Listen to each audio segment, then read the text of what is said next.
This beef chuck roast is gonna become Italian beef. It's gonna be pulled Italian beef, but it's gonna be Italian beef. Check it out. I'm gonna do this all in the Instapot here. I have oil.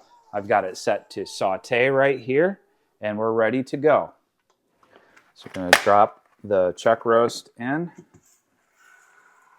get it browned on both sides, and then start the cooking process, all in the Instapot.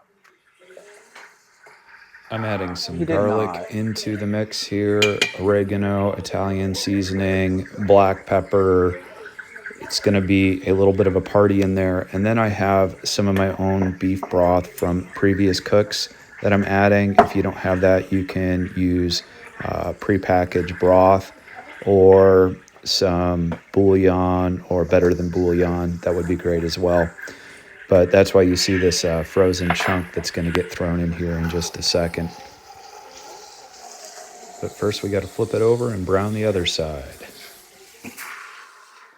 You want to make sure that this is pretty wet, so if you're not adding some liquid to it with better than bouillon or a paste, make sure to add some water in there, and then we're going to put the lid on.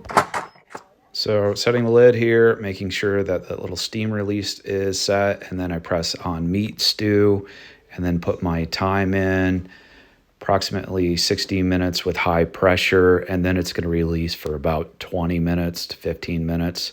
So it is going to take a little while. Remember with the Instapot, when it's telling you how long to set it, it's going to take additional time for pressure to release and build up. So it's probably 15 minutes to build up, and then another 20 minutes or 30 minutes to release. So it's been 16 minutes past on this, and I'm gonna start relieving the pressure here. Gotta be careful with that. When the pin drops down, you'll be able to open the lid. We'll see what's inside. Okay, so the safety indicator has changed there, and it's dropped, so that means it's safe to open the top. You still want to be very careful because a lot of heat and steam are in there, so it might be good to have a glove on your hand.